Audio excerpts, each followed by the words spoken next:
Seterusnya saya ingin menyebut Menteri di Jabatan Perdana Menteri Ekonomi untuk memberi jawapan. 20 minit. Bismillahirrahmanirrahim. Assalamualaikum warahmatullahi wabarakatuh. Salam sejahtera. Terima kasih Datuk Yang di-Pertua.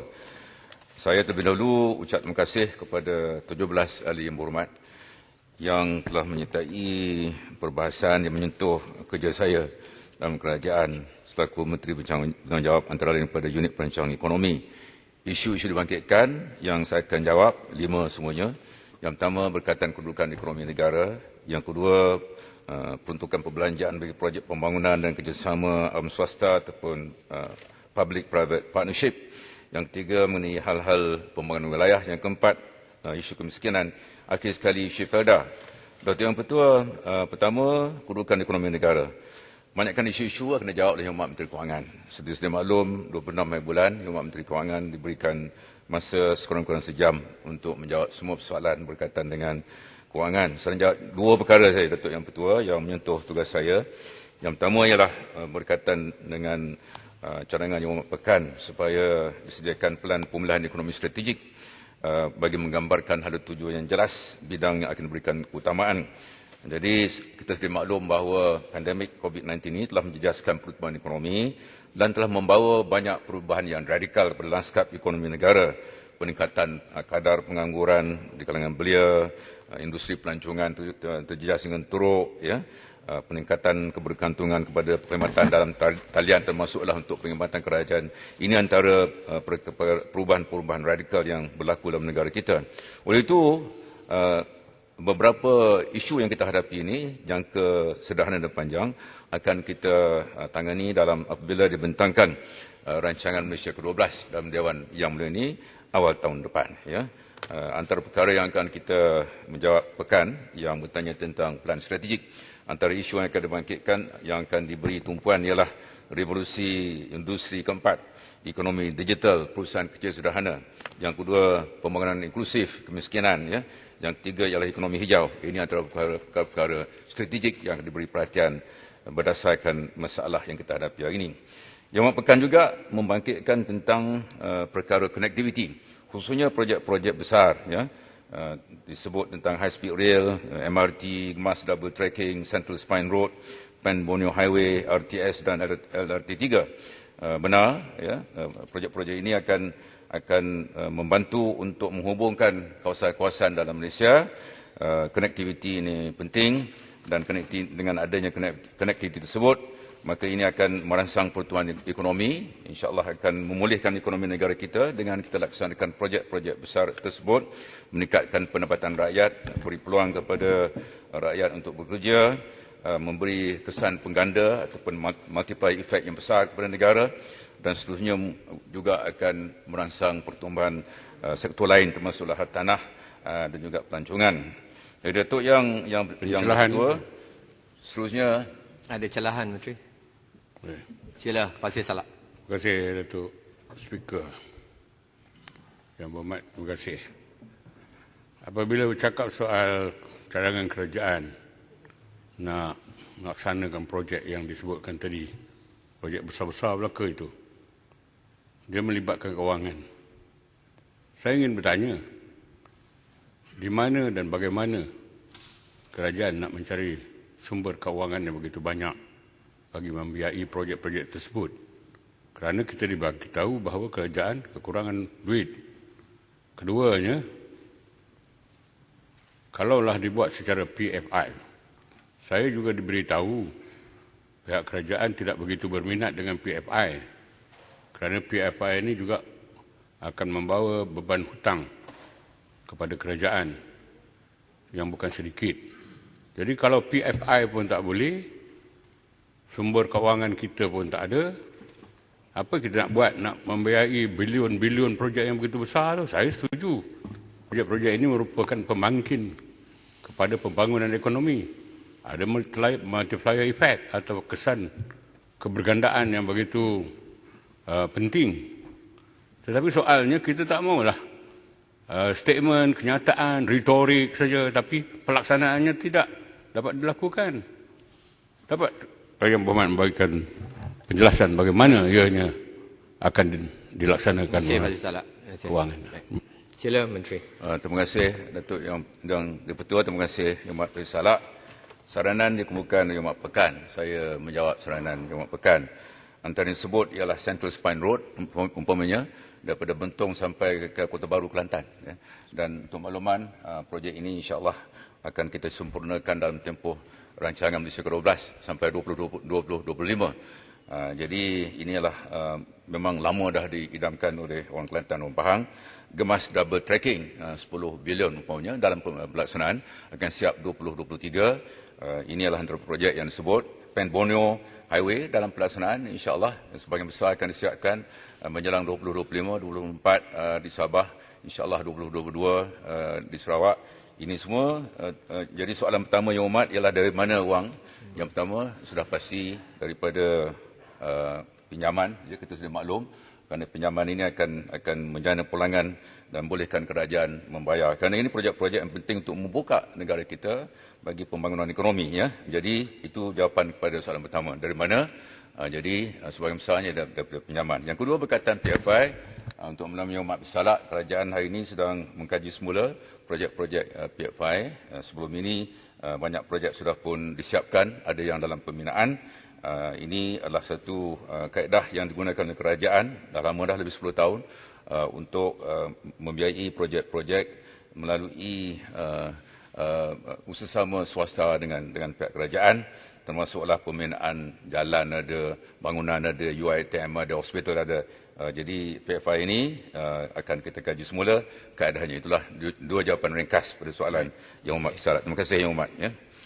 Seterusnya perkara kedua yang saya nak jawab ialah Yang Amat Port Dickson dan Subang. Yang Amat Port Dickson Subang mencadangkan supaya kita kurangkan belanja pembangunan dan kita selamatkan wang itu, kita gunakan peruntukan kepada tabung COVID. Kita ucap terima kasih kepada Yang Amat Port Dickson dan Subang. Seperti Yang Amat sudah maklum, 69 bilion ringgit diperuntukkan di bawah rancangan Malaysia, di bawah peruntukan pembangunan tahun depan 2021. Saya nak jelaskan kepada Yang Berhormat, khususnya Yang Amat Port Dickson dan Subang, pembangunan ini ada 4 komponen. Yang pertama ialah projek-projek yang berdasarkan kepada strategi kerajaan untuk membangunkan negara. Dasar ekonomi baru, kawasan kemakmuran bersama, bina jalan, klinik, hospital. Yang dalam Dewan hari ini pun pagi tadi ada permohonan daripada Rasah, permohonan daripada Tambun untuk buat projek. Jadi ada banyak permohonan daripada ahli parlimen untuk buat projek. Jadi inilah satu perkara yang penting untuk kita terus membangun negara kita. Yang pertama. Yang keduanya ialah kita dulunya sebahagian belanja ini diperuntukkan di bawah mengurus kerajaan atas pertimbangan tertentu, buat keputusan untuk masukkannya di bawah pembangunan. Yang kedua. Yang ketiganya ialah projek di bawah kerjasama awan berswasta, seperti disebut Pak Salak tadi. Ini yang ketiga. Yang keempat ialah projek-projek untuk memulihkan beberapa institusi, Felda, Tabung Haji, 1NDB, ini juga dimasukkan ke dalam peruntukan Yang kerajaan. Menteri, Jadi Datuk Yang Di-Pertua, sikit je pasal umpamanya tabung haji. saya akan jawab. Sikit je. No problem. Saya habiskan apa Pasal itu. tabung haji, Saya sikit je. habiskan ayat saya. Habiskan dulu. Jadi sebahagian besar projek-projek ini, Datuk Yang Di-Pertua, ialah untuk sambung projek-projek dimulakan rancangan Malaysia ke-11. Ini 12. Sekolah dah dibina, klinik dah dibina, infrastruktur lain dibina. Jadi adalah tidak wajar. Saya yakin Yang Berhormat tak mahu projek-projek ini dihentikan. Jadi implikasi kalau nak ikut cadangan Yang Amat Port Dickson dan juga Subang, mungkin implikasinya kita terpaksa memberhentikan beberapa projek yang sudah pun bermula. Dan kita sedia maklum, negara kita ada lebih 100,000 kontraktor. Kontraktor G1 saja 50,000 lebih. Jadi kalau kita berhenti, kontraktor tidak akan ada kerja, kerajaan negara tidak akan membangun. Itulah risiko jika kita timbangkan cadangan daripada Yang Amat Port Dickson dan juga Subang. Apapun perkara ini dinamik, masalah COVID dinamik, dan jika ada keperluan yang mendesak, sudah pasti kerana COVID ini berubah setiap hari. Jadi kalau ada mendesak, sudah pasti kerajaan akan buat pertimbangan sewajar. Terima kasih Datuk Yang Di-Pertua. Silakan. Terima kasih.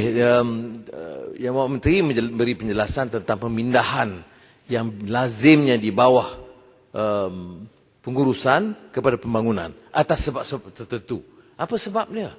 yang biasa, yang mengikut peraturan, mesti di bawah pengurusan. Dipindahkan itu hanya untuk menunjukkan atau manipulate fakta supaya menunjukkan defisit itu dapat bertahan. Tak ada sebab. Apa dia sebab-sebab tertentu? Pindah peruntukan pengurusan seperti biasa kepada pembangunan.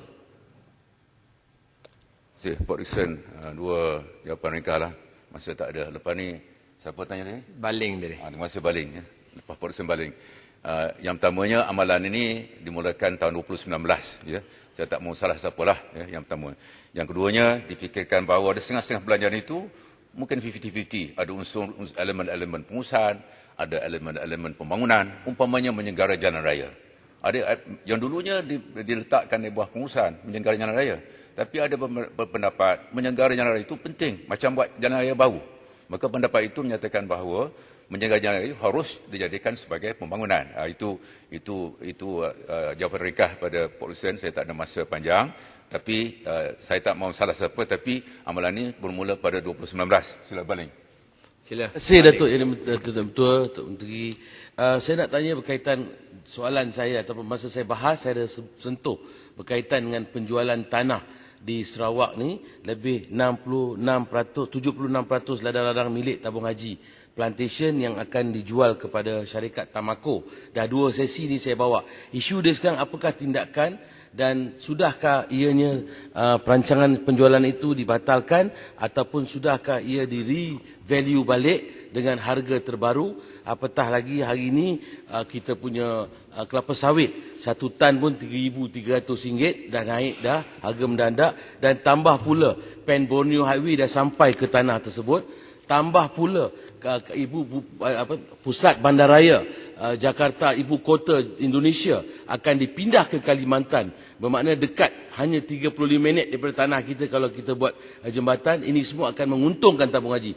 Jadi saya pohon, soalan saya hari itu minta Yang Berhormat Menteri Ekonomi campur tangan dalam hal ini, to revalue dan fikir balik supaya ia tak dapat diteruskan penjualannya. Terima kasih, Datuk Datuk Menteri. Terima kasih Datuk Yang Dipertua, Yang Hormat Baling lebih arif daripada kami semua.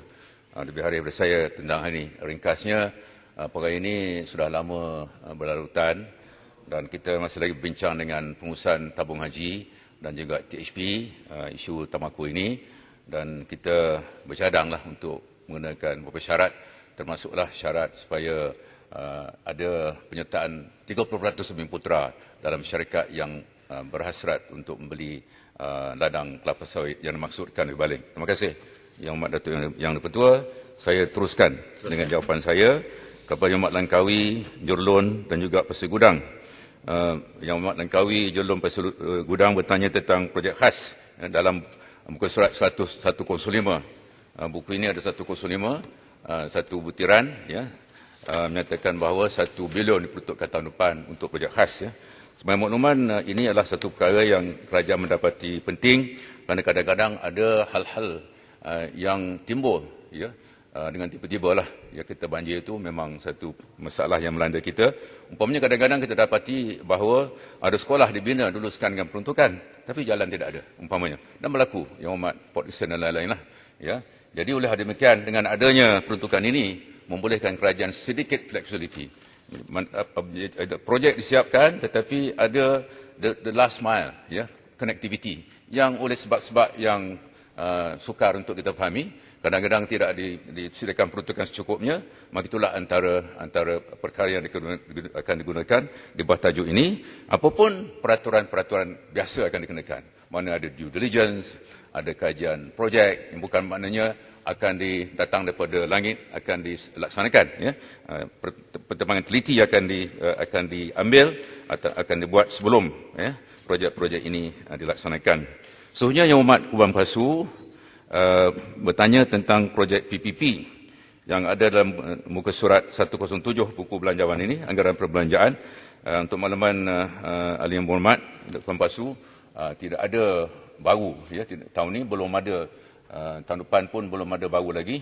Kita ada beberapa projek, 86 projek yang sudah diluluskan secara prinsip oleh Jabatan Menteri untuk laksanakan di bawah PPP, Public-Private Partnership yang disebut oleh Pak Salak tadi, tapi kerajaan belum lagi membuat keputusan. Kenapa? Kita nak lihat kepada implikasi kewangan Pada dasarnya, kerajaan boleh meneruskan projek-projek ini sekiranya tidak melibatkan sebarang peruntukan kerajaan. Apa dipanggil user pay, maknanya pengguna akan membayar perkhidmatan yang disediakan syarikat secara berkenaan. Apapun, kerajaan akan menilai semula dasar ini, dan untuk menjawab pertanyaan Kuban Pasu, kita belum ada projek baru. Yang ada dalam buku ini, 803 juta ringgit adalah untuk membayar beberapa perkhidmatan bagi beberapa bangunan di Putrajaya, termasuklah apa dipanggil Pasal F di Putrajaya. Jadi itu penjelasan kepada Yang Hormat Kuban Pasu. Khususnya Libaran Julau membangkitkan tentang wilayah, ini satu perkara yang penting dan saya ingin berkongsi dengan Yang Hormat khusus Sabah Sarawak. Buat pertama kalinya dalam sejarah kita akan ada bab khusus dalam rancangan Malaysia ke-12 mengenai hal-hal Sabah dan Sarawak. Kalau dulunya mungkin Sabah Sarawak bersama dengan negeri lain dalam rancangan Malaysia ke-12, pada kali ini kita ada bab khusus mengenai Sabah dan Sarawak. Tadi Yang Hormat Menteri Sabah Sarawak sudah jelaskan di bawah MA 63 dan beberapa keputusan lain telah buat oleh kerajaan. Kita berhasrat untuk meningkatkan iltizam kita, memastikan bahawa jurang antara Sabah Sarawak dengan beberapa kawasan di negara kita ini akan dapat kita kurangkan. Pada masa ini sebagai contoh, jurang antara Sabah dengan Lembah Kelang, Kuala Lumpur umpamanya, adalah 2.6%, 2.6 kali ganda. Bermaknanya pendapatan di Lembah Kelang ini adalah 2.6 kali ganda lebih tinggi daripada pendapatan di Sabah. Sarawak ialah 1.3 kali ganda lebih tinggi pendapatan di Lembah Kelang berbanding dengan Sarawak. Oleh hal demikian, kerajaan berhasrat untuk menangani perkara ini. Sudah pasti hal kemiskinan adalah hal yang penting. Sudah pasti hal berkaitan dengan infrastruktur asas juga penting. Kita akan cuba tangani sebaik mungkin dalam perkara ini, dan besok saya ada pertemuan dengan Yang Hormat Menteri Sabah Sarawak untuk mencerahkankan perkara ini dengan lebih terperinci. Kota Kinabalu ada bertanya tentang 100 juta ringgit untuk sedia. Untuk makluman, peruntukan 100 juta ringgit yang dimaksudkan oleh Kota Kinabalu ini adalah untuk semua regional corridors. Kita ada kawasan-kawasan pertumbuhan di seluruh negara, ada Sabah 1, Sarawak 1, Irda, ada Utara, ada Timur. Dan 100 juta ringgit ini adalah untuk semua koridor, dan peruntukan disediakan oleh Kementerian Kewangan ini ialah untuk membantu pihak berkuasa ini menjana peluang pekerjaan. Seterusnya Yang Hormat Rompin dan Yang Hormat Kelang. Ya. Kelang ada, Rompin. Jadi isunya ialah berkaitan kemiskinan.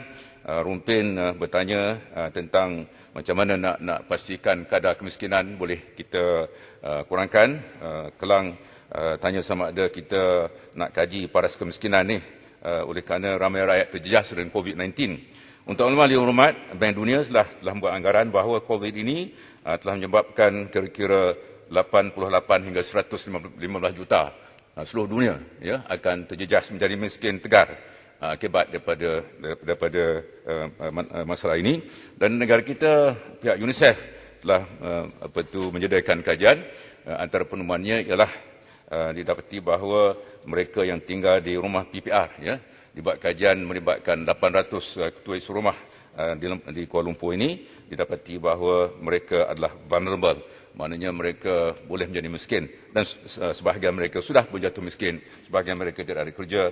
Jadi kerajaan sedar perkara ini dan tindakan sedang diambil oleh kerajaan, termasuklah oleh Jabatan Kebajikan Masyarakat untuk menangani masalah-masalah yang dihadapi oleh mereka yang terjejas teruk akibat daripada COVID-19. Menteri, sini. Saya dengar dengan tekun perbahasan dan ucapan Yang Berhormat Menteri berkenaan dengan projek-projek besar di sana dan di sini.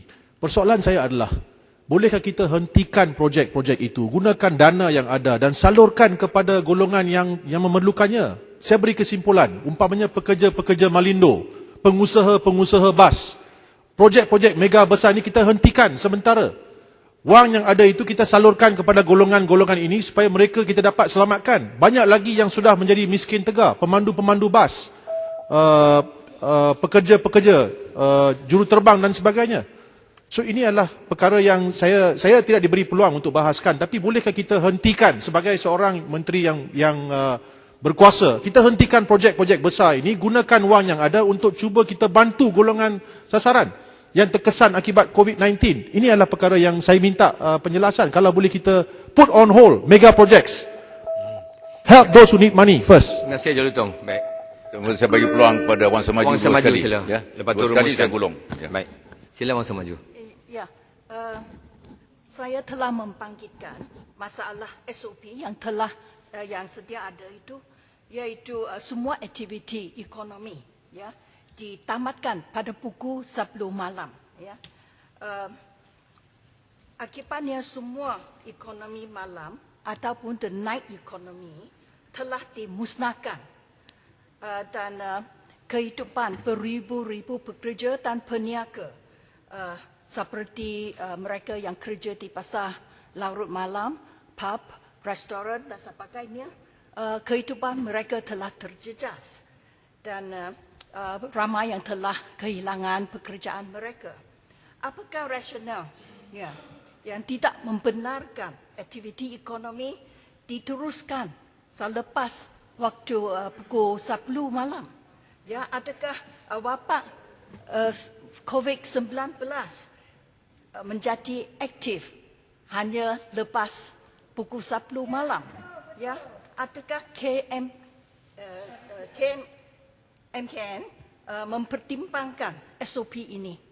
Ya, ini Terima kasih. saja. Masa maju. Menteri sikit saja Saya- Menteri. Menteri, satu lagi perkara yang saya nak bawa Saya- perhatian saya- Menteri adalah betul. kejadian membunuh diri sudah meningkat. Baik. Baru-baru ini ada satu video yang tular 2 orang pekerja di Genting terjun. Baik. Banyak yang membunuh diri. So hentikan projek-projek ini dan beri perhatianlah kepada orang-orang yang lebih memerlukan. Terima kasih Jalutong. Terima kasih. Sekarang saya minta Datuk yang Menteri Dipertua, terima kasih merespon Jalutong, dan terima menjawab kasih dan Wang gulung. Semaju. Soalan Wang Semaju mungkin lebih sesuai dijawab oleh Menteri Tugas Yang Tata tadi Khas tu. yang baru menjawab tentang SOP. Jadi kita cukup faham ramai yang terkesan oleh keadaan pandemik ini, bekerja-pekerja pasar malam, ya, banyak, ya, dan khususnya PKPB ini. Dan untuk makluman yang berhormat, kita di Majlis Tindakan Ekonomi bincangkan ini mendalam. Minggu lepas kita bincang, hari Sabtu dah adakan perbincangan khusus dan insya-Allah hari Rabu kita akan meneliti perkara ini untuk melihat bagaimana boleh kita tangani masalah yang melanda kita, di mana dengan PKPB baru ini kita dapati ekonomi menguncup dengan teruk, dan ada pihak yang dulu tak terkesan, ekonomi dah mula naik, tapi dengan PKPB baru ini seluruh negara terjejas, termasuklah disebut oleh Wang Semaju. Berkaitan dengan Jalutong tadi, Jalutong sudah maklum, kalau semuanya berkait Jalutong, ya, maknanya kalau kita berhenti seperti mana yang Jalutong sebutkan tadi, ada terkesan mereka pula akan tak ada kerja, kontrak tak ada kerja, yang menjual bahan binaan tak ada kerja, engineer tak ada, lawyer seperti Jalutong tak ada kerja kalau dihentikan proyek tersebut. Apapun kerajaan Jalutong ni yang mau menteri. apapun kerajaan amat prihatin. Kerajaan amat prihatin mendengar rintihan Jalutong tu ni dia tak ada belajar ekonomi, dia lawyer, dia tak faham. Okey, terima kasih bersalah. Pasal Jadi salah saya tak mau panjang cerita, semua berkait rapat, kerajaan prihatin dengan masalah rakyat dan kita sedang tangani melalui banyak usaha, termasuklah Majlis Tindakan Ekonomi, Jabatan Kebajikan Masyarakat, dan insya-Allah kita dari semasa ke semasa, ya, akan pastikan bahawa Menteri, rakyat akan terus Menteri terbela. Kelang depan tu. Jadi yang lain-lain, Menteri, saya ada satu soalan. Saya Saya akan yang jawab yang secara tanya soalan tertulis. semasa bahasan. Ini berkait dengan Poverty Line Index. Dan soalan saya, Menteri, ialah adakah kerajaan akan mengulang kaji PLI memandangkan COVID dan juga kehilangan pekerjaan dan juga pendapatan keluarga. Kita PLI untuk 2019 adalah lebih kurang 2028. Memandangkan masalah COVID, adakah kita akan mengulang kaji PLI ini? Terima kasih. Terima kasih Kelang. Terima kasih Datuk yang Orang kedua, yang akhir sekali saya nak berhenti dah. Ya. Jadi yang pertama kerajaan sedar bahawa kadar kita 2008, dalam pada itu ada M40 dibantu, ada yang M40 dia jatuh B40 dan mereka dibantu. Sudah pasti bantuan tidak mencukupi. Kita berharap ini sementara 2008 itu berdasarkan tahun lepas sebelum pandemik ini, dan kerajaan telah melaksanakan beberapa tindakan untuk menangani masalah-masalah yang dihadapi oleh mereka yang jatuh miskin, yang dulunya M40, sekarang ini jadi B40. Terima kasih Kelang, terima kasih semua. Terima kasih Datuk yang di-Pertua. Wassalamualaikum warahmatullahi wabarakatuh. Salam. Terima kasih Yang Berhormat Menteri.